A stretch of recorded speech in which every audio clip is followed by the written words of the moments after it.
And she goes on to say that it turned out that even among white women, solidarity was only for some of them.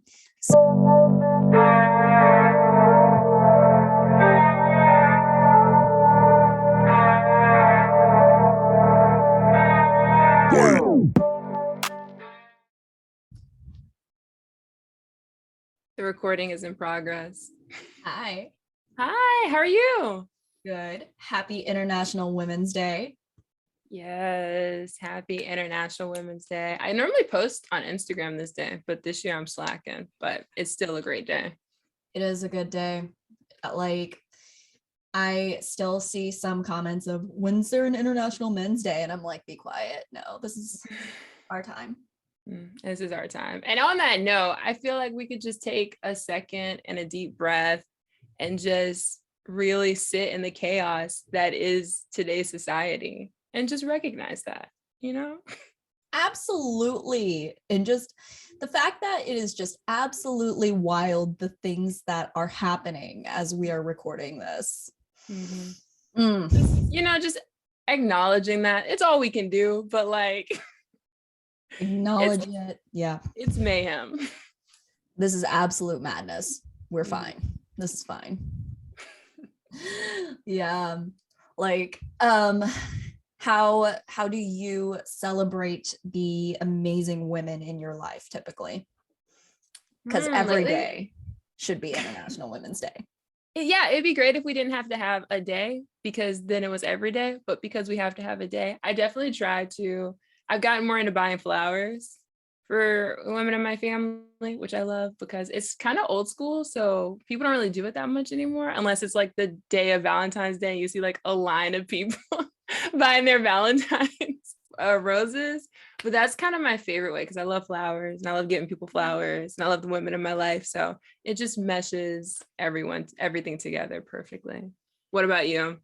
Well, having been a recipient of one of your bouquets one time, like, I am honored that you sent me flowers. Also, I like cried really hardcore when I got them. So like, yeah.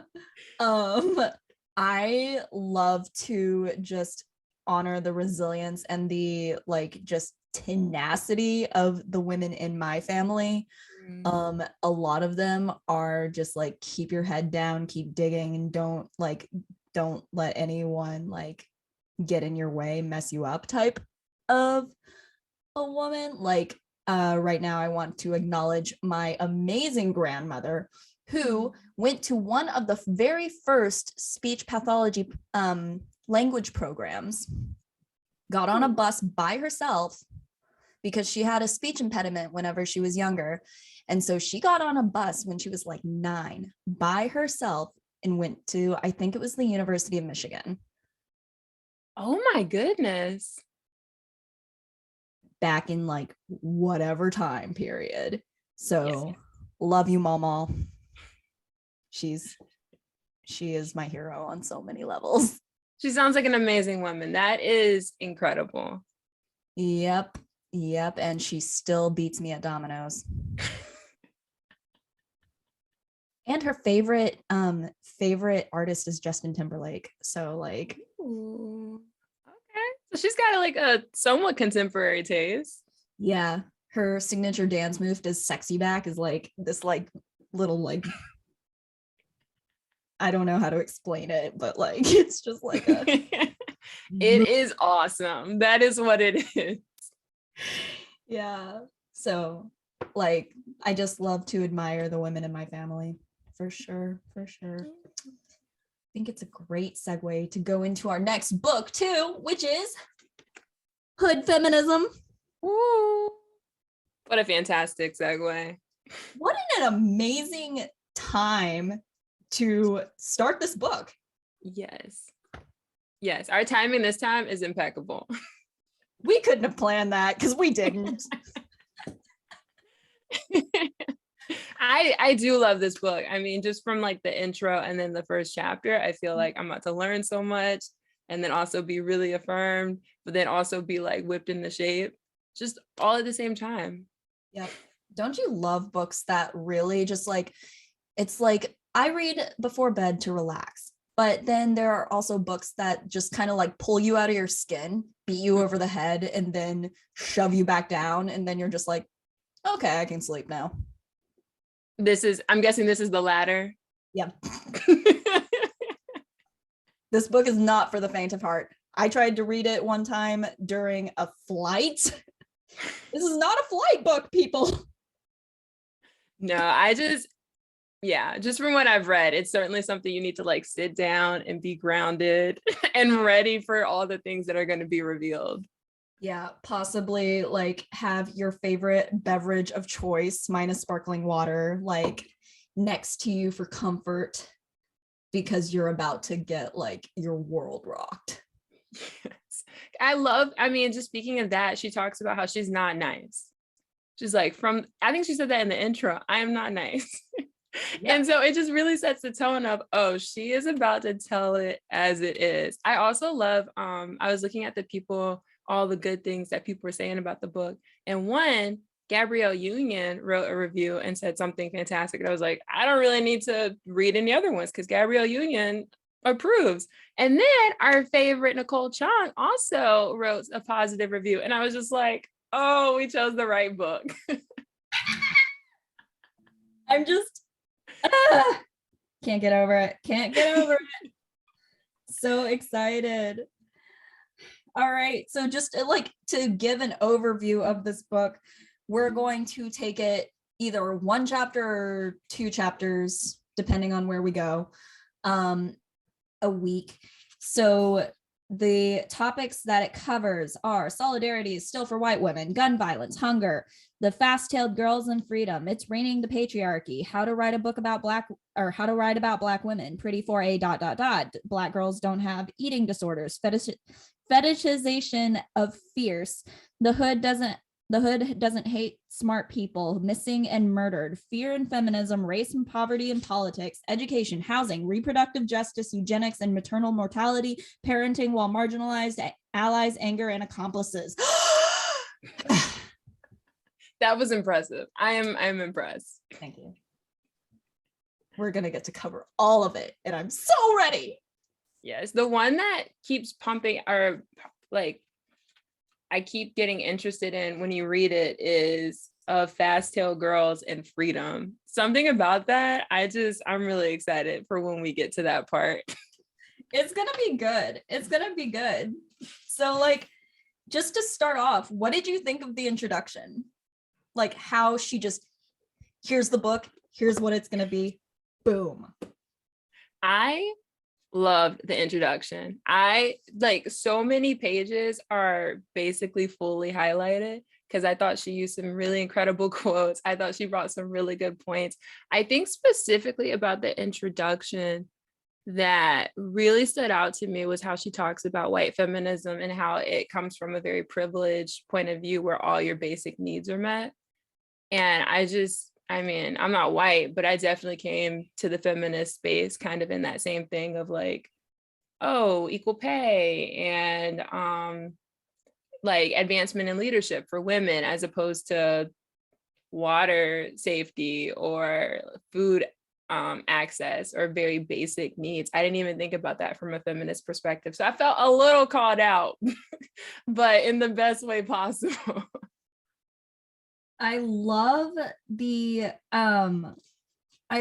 how she talks about, like I said, like you said, mainstream feminism and the ivory tower, and how like just it's so easy to just think of white feminism as the default. Mm-hmm. And that's where I came to feminism from as well, having been raised by white people, but also just having been raised in a very privileged background and not having like experienced the whole Maslow hierarchy of needs not being met. Right. So just like what, just to reiterate what you were saying, like that totally makes sense for me too. So like, I love how she just calls it out.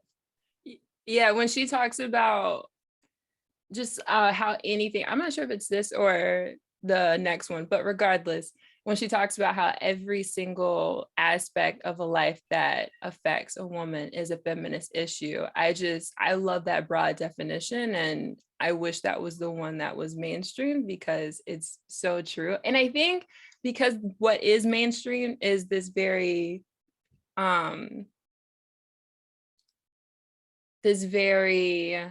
privileged idea of feminism, then that's how people are introduced and that's how they enter. But if we mainstream this, like every single issue is a feminist issue, then I think more people will enter it that way. And then it'll be a little more diverse and inclusive of everyone. I love that. I love that, like, this next, or she opens it with solidarity is still for white women. And that also just brings me to a question that I have wanted to ask you for a second. It just popped in my head. Where did you first hear the word feminist, and what did you associate it with? Ooh, that's a fantastic question. Let me like go back. I first heard feminism.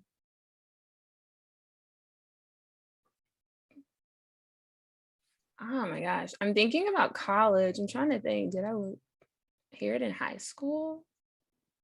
But I remember the context being, if you believe women should be paid the same as men, then, or if you believe women should be treated to the equal status of men, then you're a feminist.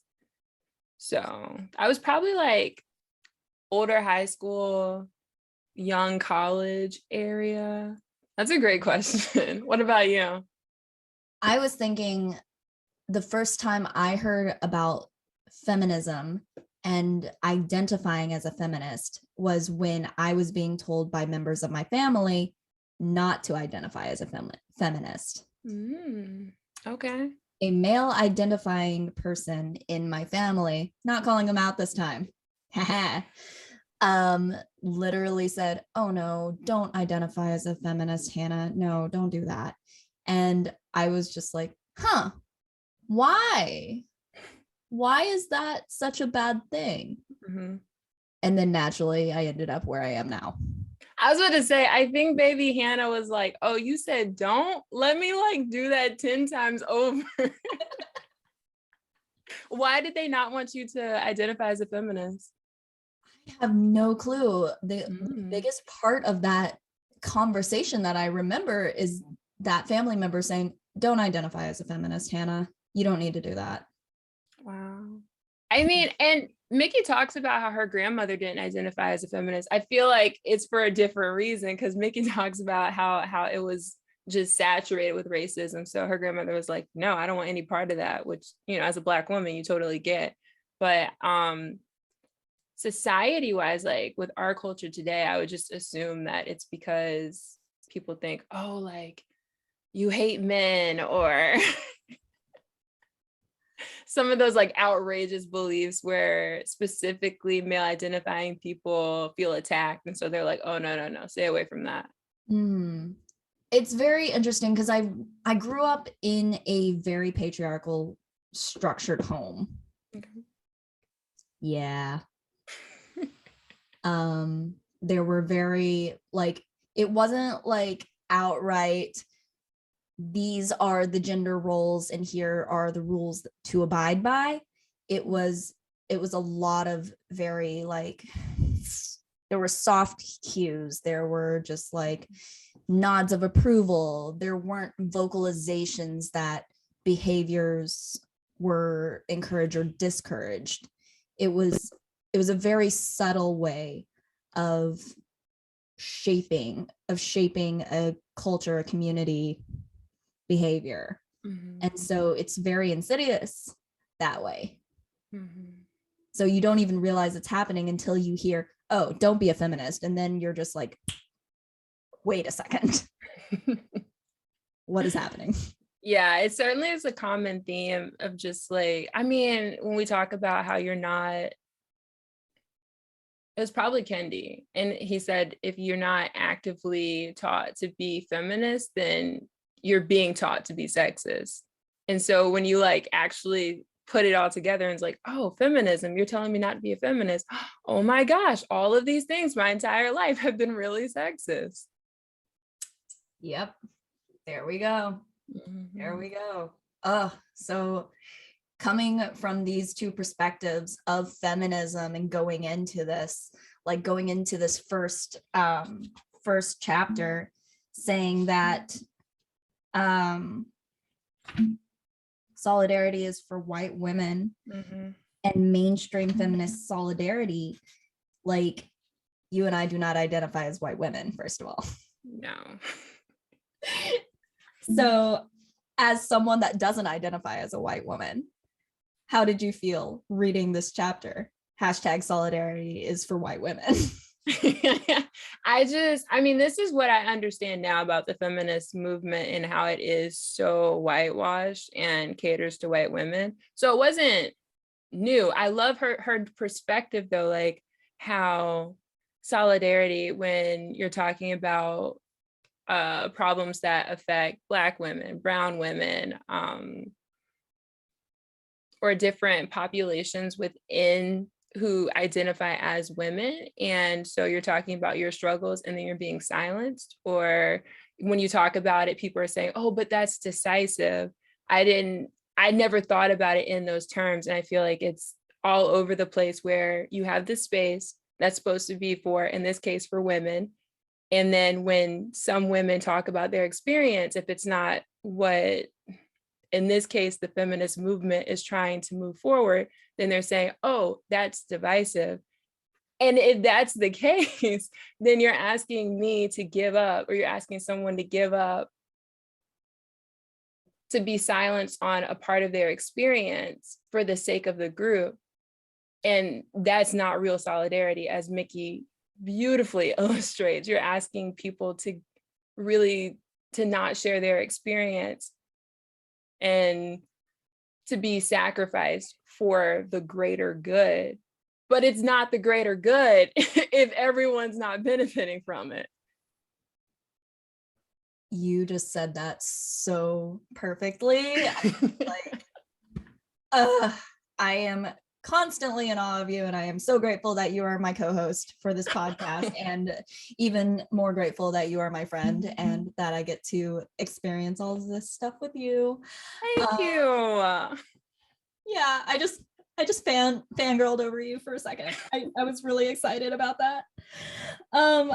I remember in grad school was the first time I had ever heard of the concept intersectional feminism. Okay. Because it never occurred to me that multiple identities within the feminist identity could coexist. It was the weirdest like paradigm shift for me, because all of a sudden everything just clicked. Okay. And I remember hearing it during orientation and then thinking, I'm probably out of my league. Yeah, I mean, and the fact that that's the first, like, you'd heard about feminism before, but that was the first time you heard about intersectionality within feminism is a problem. It like exactly, because I'm like sitting here as an Asian woman thinking, well, dang it, I've been doing this.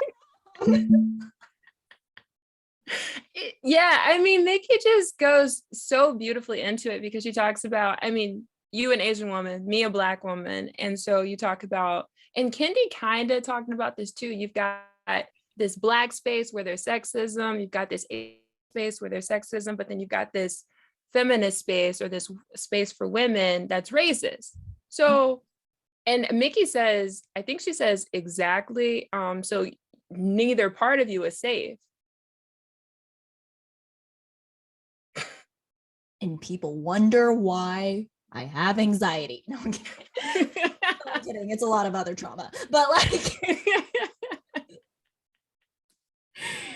like safety and security, especially mental safety and security, is such a rare thing nowadays, it feels like.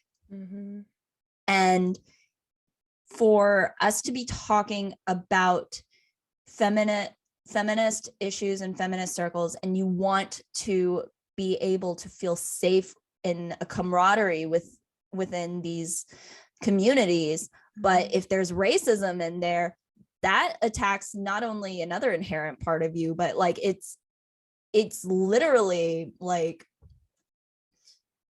what do you betray at that point? Do you feel like you betray your race, or do you feel like you betray your sex or your gender identity?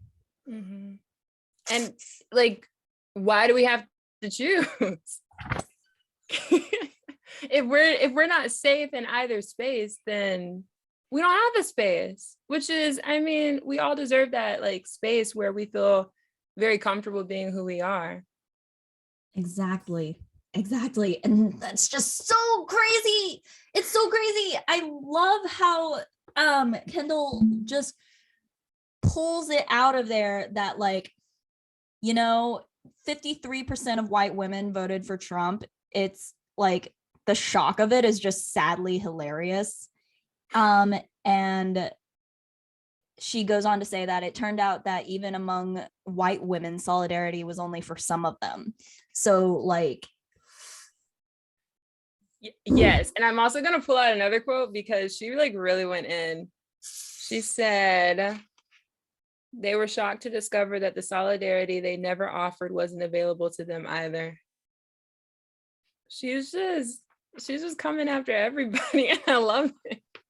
Like, you sit there and just sit there in that reality. That is our timeline. That is our reality. There is no alternative right now. Yeah, I mean, just overwhelmingly what I got from that was that it's never really solidarity. I remember there were Democrats and Republicans were going back and forth at each other, but within the Democratic Party, there's a big spectrum of people. You've got very liberal, very conservative Democrats. And so they're talking about how whenever progressives say something that's seen as radical or something that really benefits the people, their constituents, the people that they represent, then the conservative Democrats are like, oh, no, but that's decisive, that's divisive. And they're like, well, if you're asking me to give up my quality of life, if you're asking me to give up my fight for a good life, then that's white supremacy. That's what white supremacy is doing. That's not divisive. That's my experience.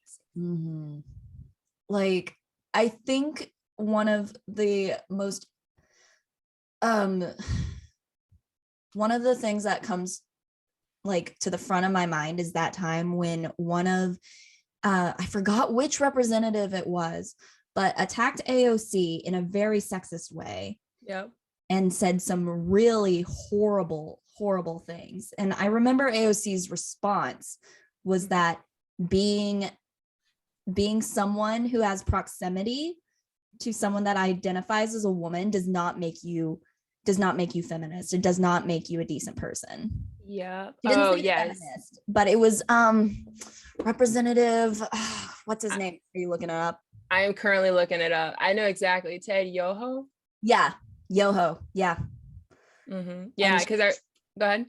She was just like, guess what? My father's also a father of a daughter, and I had to explain to my father why someone couldn't be decent to his daughter. So why should I be treated any differently than your daughter? Yeah, because he went to the court and he was just like, I'm not sexist. I have a daughter. I have a wife. And it's like like you just said, your proximity to women does not, I think she said like literally, and I remember watching this and just being like, this woman is a queen. She was like, thank you for reminding us you could be a father and you could be a husband and still be a bad man and still be a sexist man. Yeah, exactly. Like some of the people in my life, like, and their proximity to me, I know it's shocking, but I don't think that they would call themselves feminists. And they still uphold very sexist beliefs. In addition to that, at the same time, I don't think I would classify them as anti-racist, even though that they have a proximity to me. Like, proximity means nothing, people. Nothing. And this, oh my gosh. Yeah, I mean, looking at people in my life and just like the times I have to correct people and the times I like cringe at things people say, certainly everyone in my life does not check the anti-racist or the feminist boxes. Like, certainly not. Like, I love what people are saying today, since it is International Women's Day, that like trans women are women. And if your feminism doesn't include trans women, non-binary people, people of color, like, it's not feminism, it's oppression. Exactly. It makes me so sad because it feels intuitive that we would include all of these people. If rights are being violated, then rights are being violated, like, period. But you do have to intentionally say feminism for all people who are identifying and who connect with this. And it makes me wonder, because it's International Women's Day, which is fantastic, but how performative is it? Or, you know, like, you have to take steps to be anti-racist. You have to take steps to be feminist, and who are actually going to take the steps? Exactly. Like, it's just like, whenever we look at global poverty, most people that live in poverty are women and female identifying people. That's interesting. Poverty will affect women and female identifying people more than it does the male population. Interesting. And I did just see a clip from Feminists. Follow them if you do not already. And it was about climate change. And they were saying that women are statistically more affected by climate change. Just like, I always forget the politically correct way to say less developed countries. Is that PC? I feel like I've heard the terms colonizing and colonized. Okay. Yes, colonized countries with vulnerable populations are more likely to be affected by climate change. And then within that, women are more likely to be affected. And thanks to this beautiful new definition that we have, that's a feminist issue. Exactly. I remember seeing something the other day that was just like, you know, out of like, I don't know how to say this. This is fine. My brain is not working. Whenever they say support women-owned businesses, someone tried to do that and only buy from women-started businesses, women-owned businesses. Ooh. They couldn't even live their day-to-day life doing that. Wow. Because 7 in 10 business startups and venture capital money went to a man. Man, interesting. Yeah, I mean, just thinking about it now, I feel like I can name like 2 off the top of my head. No, 3 women owned businesses. Yeah, like, we got work to do. I know, right? And it's also not that women aren't trying. Mm-hmm. It's just that there's no equitable capital. It's not out there. People are less likely to invest in female-owned businesses. Why? Mm-hmm. I'm glad you brought that up, because I feel that a lot of the times the argument is, oh, well, there are no women-owned businesses, or there are no people who are qualified for this position that identify as women. And that is not the case ever. There are businesses out there, there are qualified people out there. You just have to intentionally do the work and find them. And it's worth it. You're always going to get a positive return when you do the right thing. It's just different perspectives. It's elevating just overall the population. It's just overall the best thing to do. Whenever you elevate a woman's quality of life, you elevate a community's quality of life. Mm-hmm. When we're talking about guaranteed paid maternal leave, mm-hmm. that is something that can just not only help that family in the moment, it helps a whole nother generation. Mm-hmm. And this country still doesn't have guaranteed paid maternal leave. It's fine.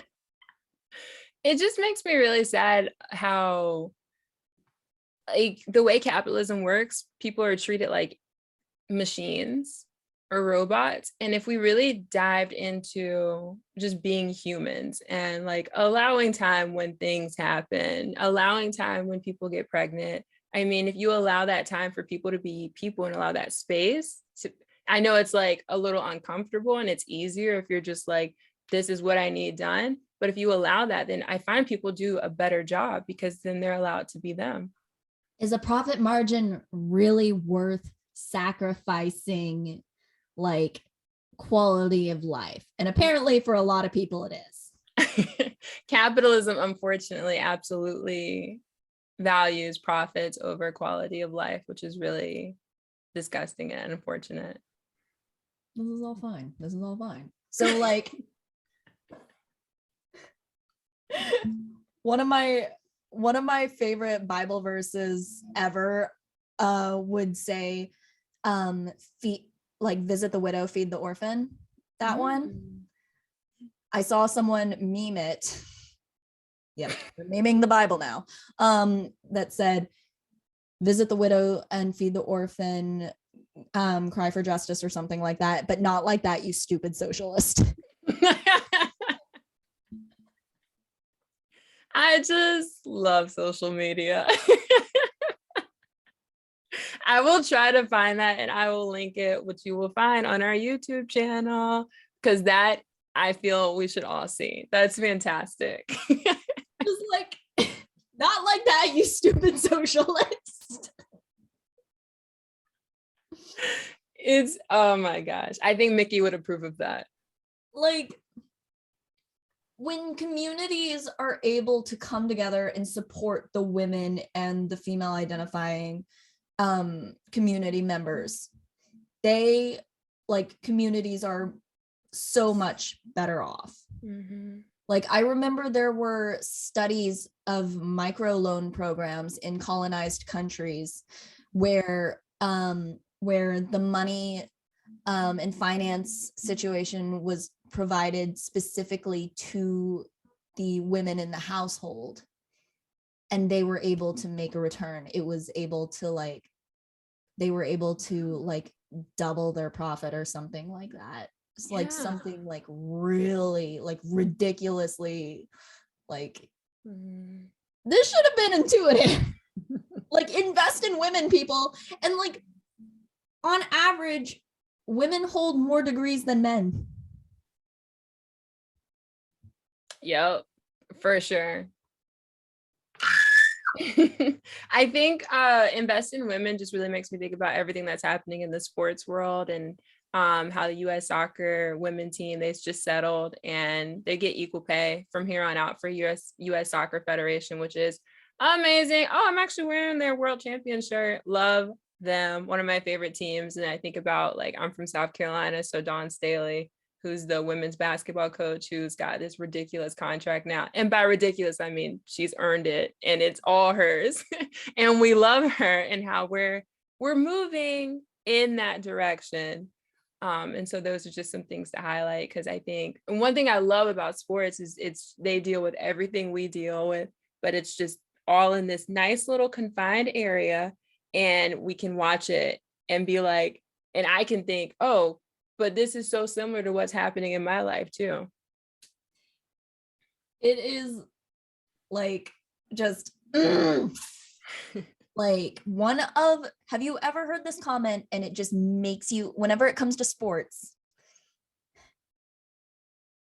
So I am an alumni of Baylor University, and they are 5 times NCAA national championship women's basketball team.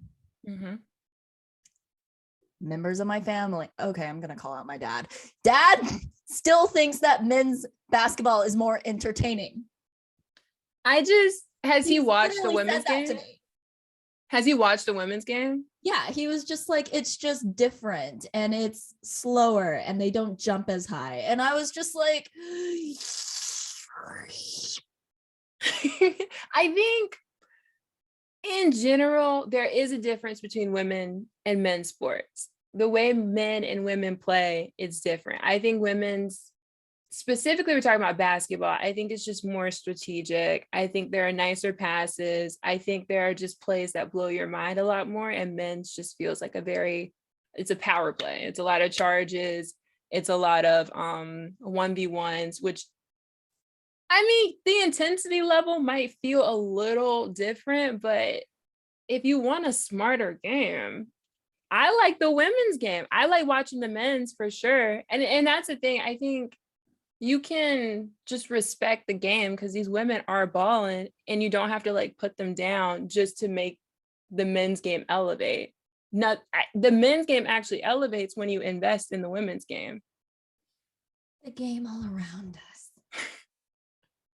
It's just like, as someone that grew up playing sports, like, it would just anger me to no end how people would say, oh, men's this and men's that is way more entertaining, or that, or men are just more naturally athletic, therefore better. Like, and it's like, what message is that to a young girl? Yeah, it's a crappy one. It's not acceptable. If you don't like the way the women's game is run, invest in it, because the men's game isn't what it is just because the men's game is just amazing. It was invested in. Exactly. I'm with you. That is unacceptable, because I love the women's game.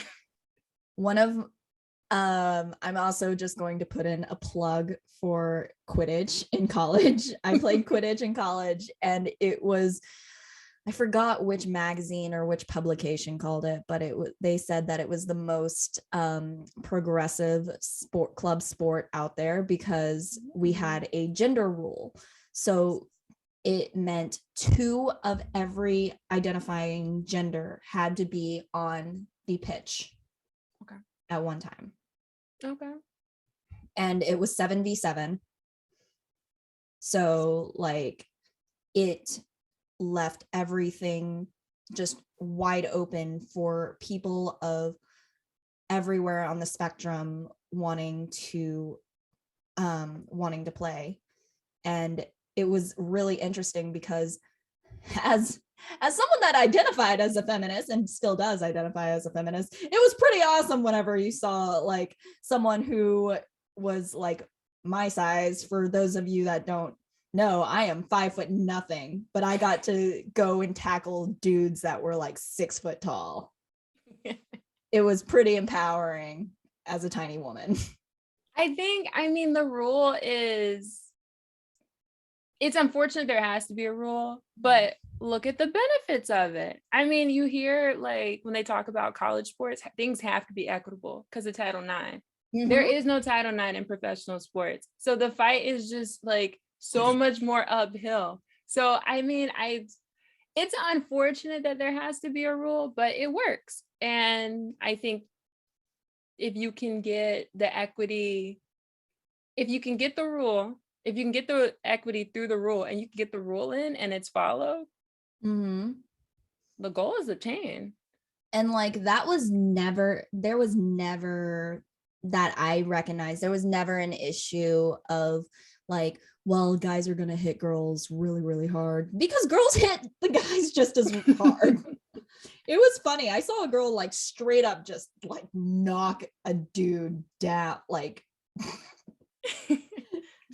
just this like very sexist image of, oh, but women are fragile and can't handle it. It's inaccurate and it needs to be updated. I made people eat grass, and that was so much fun. And like, I think Quidditch was a really great way to experience that kind of equitable relationship in sports, because at the end of the day, no one could really claim that they were better because we were all playing Quidditch. It's a made-up sport from Harry Potter with an author who is a very well-known transphobe. So we were all losers at that point. Yeah. Oh, I still like shudder at what J.K. Rowling has said. inexcusable. But I do like the idea. I mean, it's a mythological sport, so like the rules are, you get to make up the rules, which is really cool. It's limitless. Exactly. And like, I just had a thought. This is going to sound really dark, but there is equality at the bottom. What do you mean by that? If you're all like, if we all played Quidditch, we were all considered socially like not that cool. So if you're at the bottom, you're all at the bottom. Got you. I think, does Mikki talk about this where, oh yeah, she talks about how it's like you're using the same oppression that you're pushing against Black and brown women is still being used against you. You're not benefiting from it in the way that you think you are. Yeah, I totally agree. I think, what was it? It was like, I think it was a handout, but it was something that like ranked like the pay differentials between white males at the top and at the very, very bottom. I think it was Black and brown women. Yeah. And they made like something like what was it? 45 cents to the dollar or something that a white male made. I'm gonna look that up really quick while you talk. I'll find the quote while you look that up, because I know that it's a vast difference. Like, I remember looking at that and not being shocked, but also just being pissed. It's, yeah. I definitely, go ahead. Oh, I was just saying that the fact that people can get away with wage disparities like that nowadays in the 21st century, but at the same time, as someone who has just recently entered the job market, I have a job right now, but like was in the job market, like companies don't post their salary range. Companies don't tell you who you're up against whenever you're interviewing and what they offered this person versus what they offered you. Yeah. And then I'm reading this book right now about financial security, and it's written by an Indian man, and he's just talking about like, well, he's not really talking about salary, but he's talking about negotiating and how he was taught to negotiate. And so just thinking about like my background of negotiating and how like stressful and anxiety building that is, and how I would be most likely to just take the salary that they present as opposed to like negotiating for the salary that I feel I'm deserving of.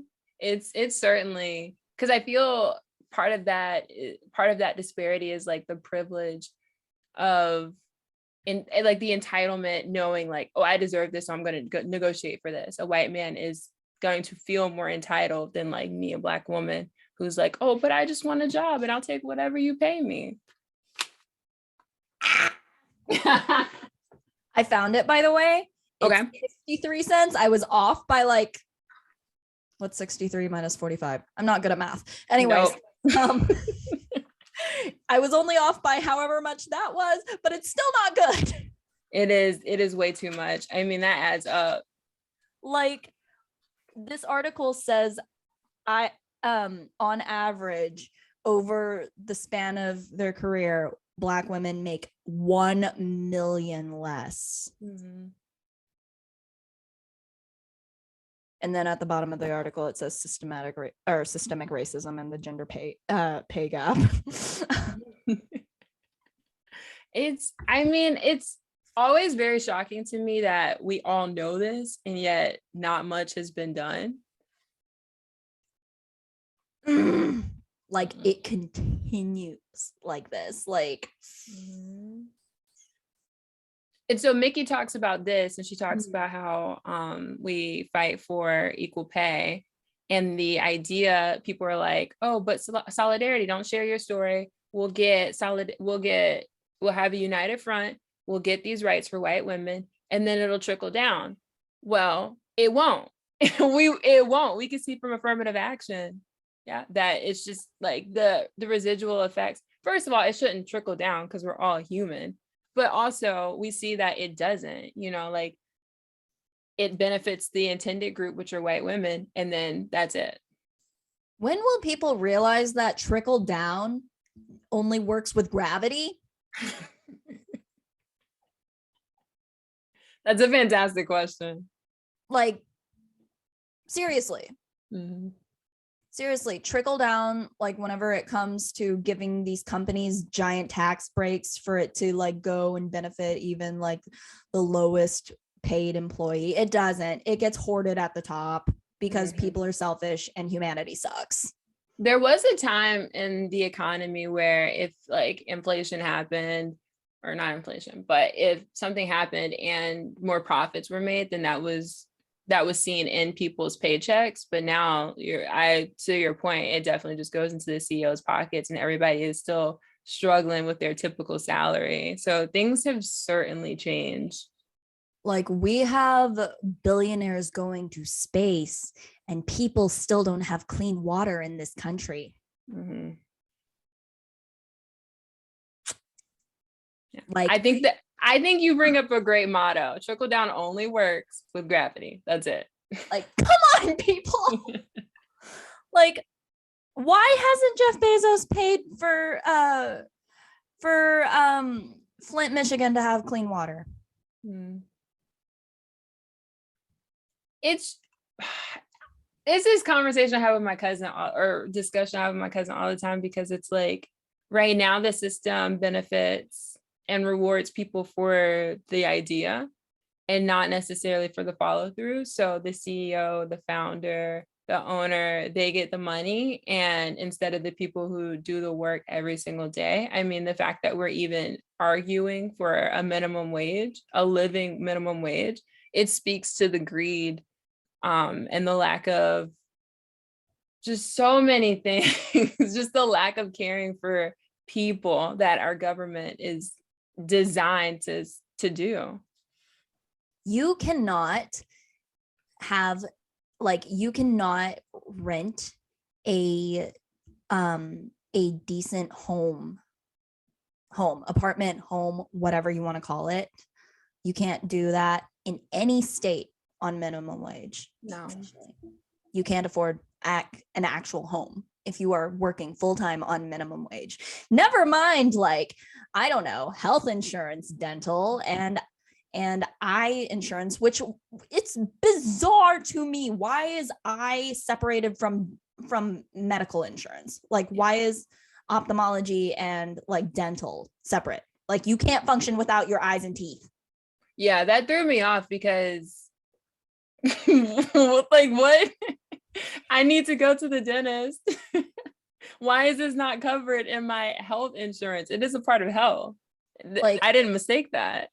I mean, people do function without their eyes and teeth, but they shouldn't have to. And then at the same time, people are considered differently abled if they do function without their eyes. I don't know about teeth, but medical insurance doesn't even cover that.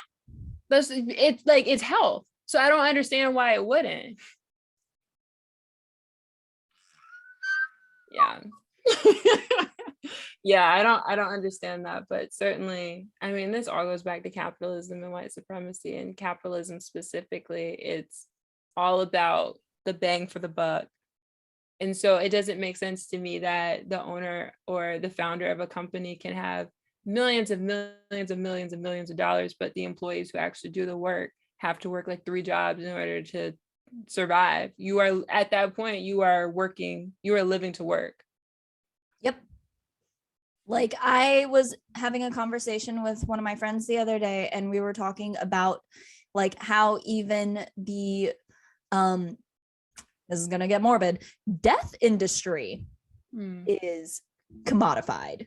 Like, and they capitalize on people's grief to bankrupt them even more. Do you know that it costs like thousands of dollars to be cremated?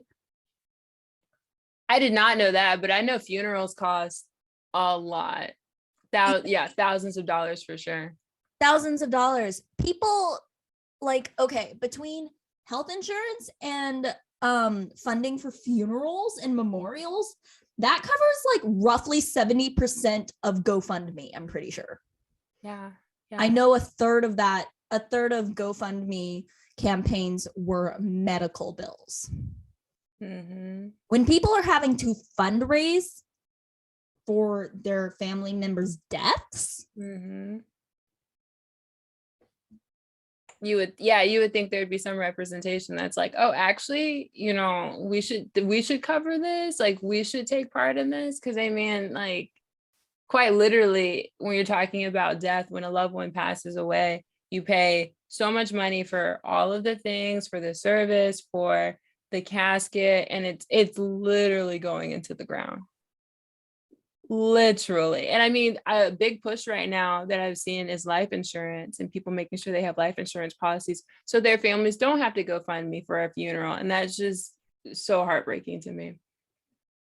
On top of that, long-term care insurance, like my grandmother that I mentioned earlier, she had early onset dementia, and she is currently 92 and living in a long-term care facility. That we are only able to pay it because she got long-term care insurance when she was still had her facilities about her. But like, we were fortunate in those regards. Some people don't have extra cash to throw at an insurance company for a possibility that they will be cared for in their old age. What is even happening? My plan is to just go and like be set on fire in a boat like a Viking. I mean, and then you got to think about when you're talking about care for elderly family members and loved ones, it's like, is it quality care? There are a lot of retirement homes, but like, are people actually going to take care of your loved one? Like, are they to be trusted? And if they are to be trusted, they're probably more expensive, which is a privilege. And if you have to keep your loved ones at home, you have to take time off to care for them, and you're not guaranteed pay. That means lost wages, which means less quality of care for them and yourself. There is no win here. Yeah, when I was in college, I was introduced to kinship care and how people could get paid for taking care, I mean, of their elderly loved ones, or if you've got like, if one of your siblings or family members has kids and they need help, you can get paid to take care of them. And it's just, I just love that. Like, why can't we normalize that? But at the same time, it's still not a living wage. I've looked at it. Okay. Well, if we can make it a living wage, I would love that. And then also we can really, I mean, while we're at it, we can definitely recognize like stay-at-home moms and all they do. We're fine. This is fine. Because that's work. That's hard work. Everything we have mentioned tonight is a feminist issue, but some people don't see it as feminist issues. So we're setting the tone. We're going with Mikki's definition, which is anything that affects a woman is a feminist issue. And we're talking about all women, not just privileged white women. Exactly. Which brings me to naming a couple of things that are going on right now that are definitely anti-feminist. Let's talk about critical race theory being banned in schools, book bannings, the anti-gay legislation happening in Florida, the anti-abortion laws that are happening because they don't classify abortion care as health care. What else do we have going on? That's just so much right there. I know, I just covered a lot. So many aspects of like feminism right there. And these are basic rights, people. Like basic rights. I'm glad you mentioned the anti-LGBTQ law that's going on in Florida, because when the representative in Texas did their opinion, that was so ignorant and so annoying. then when I was looking at like how to support trans kids, they were talking about how this isn't just happening in Texas at that moment. This, like, there are many LGBTQ plus legislation like all across the country. So really, I know it's exhausting, but stay on top of your policies, stay on top of what's happening, because it's not just that one thing. There's a trickle. There's a lot going on right now. And here's the other really screwed up thing. Our political system is also based in capitalism. For sure. Like, I did a social work student day at the legislature, yay, in Texas whenever I was like a little baby college student and going like, yay, I'm getting involved in politics. We were, my group was specifically advocating for DACA, right? Okay.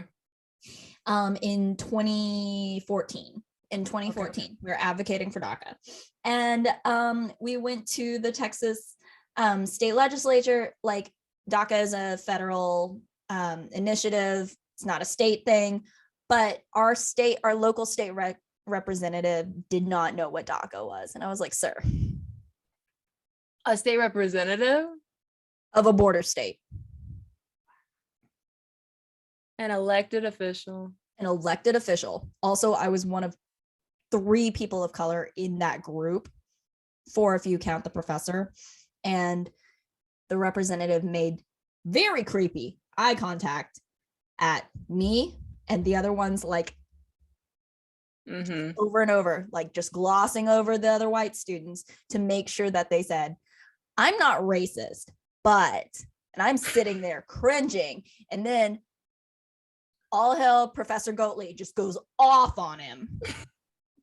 I'm not afraid to name this guy. Doc Anderson of the Texas State Legislature. No. He's an idiot and I don't like him. Yeah, none of that was okay. I can't vote for him anymore, or I can't vote against him anymore because I'm not a resident of Texas and I don't commit voter fraud, unlike some people believe that people do. We're fine. This is fine. Oof, that is cringy. But these are our elected officials. How do people get involved in politics? How do they do this? How? Because I mean, I think it speaks to the motive. If you don't even know what DACA is, like, certainly in a border state, but really anywhere else also, it's you don't really care about your constituents. It's all about the status. It's all about, I mean, the salary is solid, but I don't know if it's worth all that, but it certainly is not about what it should be about. And I mean, I would say that's an overwhelming amount of politicians. I can only name like on maybe 2 hands the amount of politicians I actually know and actually like where they stand and that were actually voted in by the people that they're representing. It's not many, unfortunately. I know the politicians I hate. I know that my parents' district is represented by Ted Cruz, and I'm really pissed at him right now. Oof, yeah, he's just pretty sure he doesn't have a soul. We're fine. I angry tweeted at him the other day. I don't think what did you say? As a former Texan, just the emoji. It was the middle finger emoji, people, just so you know. For those of you, yeah, I mean, I don't know if there are many people who like him. Like, sir. They're all feminist issues, all of them. All of, like, it goes from, that's trickle down, from the top to the bottom. That's trickle down is feminist issues. All of it is feminist. Like, we've been talking for almost an hour now about like what is intersectional feminism. How do we even begin to solve this? Does Mikki recommend anything at the end of the first chapter that you noticed that was just like, there is light at the end of the tunnel, there is hope? Or are we just all gonna die in this capitalist hellscape? That is a great question. Now that I'm thinking about it, I don't think she did. Wait, no. She did. She talked about a writer. Gail Simone, Mm-hmm. who she thought was a really good example of solidarity, who I believe I'll just read what she did. She pushed back against the misogynistic trope of killing women in comics to further the stories of male heroes. And so she just talks about how she respects her. So that's like a good example of solidarity. And then she ends it with, sometimes solidarity is just that simple step up, reach back, and keep pushing forward. Which is nice. I also got from that just a takeaway. Don't ask people to silence themselves if their experience isn't the narrative that's trying to be pushed. Listen to people and really stand in solidarity with them. Don't ask for it one way. Yeah. It definitely gives me a little bit more hope than we're all going to die in a capitalist hellscape. But keep pushing forward. That's all we can really do. Mm-hmm. Yeah, there's certainly a call to action. Yes. And I love it. And I'm so excited to get to the rest of the book. Yes, I'm so excited. I think next week is the first one is gun violence. So that's about to be tense. As someone who is from Texas, a very pro-gun state, this should be interesting for sure. Very. Well, thank you so much, as always, for joining me. Thank you for Sorry. Oh, no, it's okay. I was saying thank you. Happy International Women's Day. Love to celebrate it. Woohoo! Thanks. Bye. Bye.